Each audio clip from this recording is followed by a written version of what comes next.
खुलुमबाय बड'लेण्ड रादाब नायगिरि बयनिसिमबो फुंबिलिनि गोजोन हामलायथि बावहरबाय। दिनै 26 जुन 2025 मायथाइनि सानसेनि फानजामुथियाव थानाय राशिफोरखौ फरायथिनो लाबाय। मेष राशि मोजां खाबुफोर आखायाव फैगोन, आंगोफोरजों दावबायनो सम मोनगोन, गोसोनि साननायफोरा जाफुंगोन। बृष राशि नखराव दुखुनि जोमै साग्लोबनो हागौ, रां रुफा दोनथुमनायनि गोनांथि दङ, मेगननि जेंना नुजाथिनो हागौ। मिथुन राशि गोग्गो सानस्रिया गोसोआव जायगा लागोन, गुबुननि मदद खालामनो गोसो जागोन, बिफानि बोर आरो अननाय मोनगोन।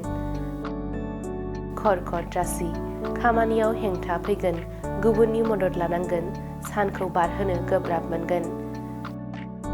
सिंह राशि गेदेर सुबुंनि बोसोन होनाय मोनगोन, नखराव बयखौबो सुखु गोजोन दोननो हागोन, बिमानि मोखाङाव मिनिस्लुनाय फैगोन।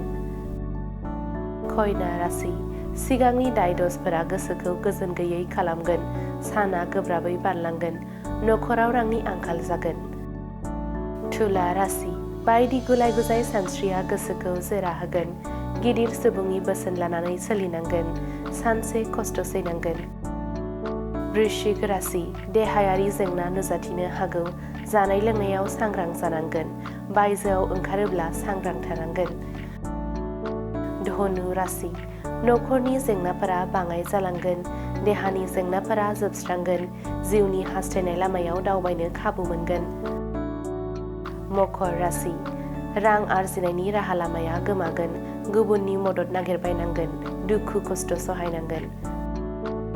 कुम्भ राशि नखराव खैफोद साग्लोबनो हागौ, गेदेर जैग' फुजा होनांगोन, बयखौबो मान होनांगोन। मीन राशि जौगानाय गैयै जागोन, सुथुरा सोफै खालामगोन, सानै हयै हाबा मावनांगोन।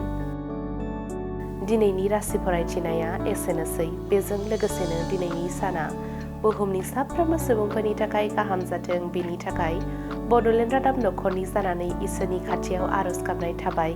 गोजोन्थों।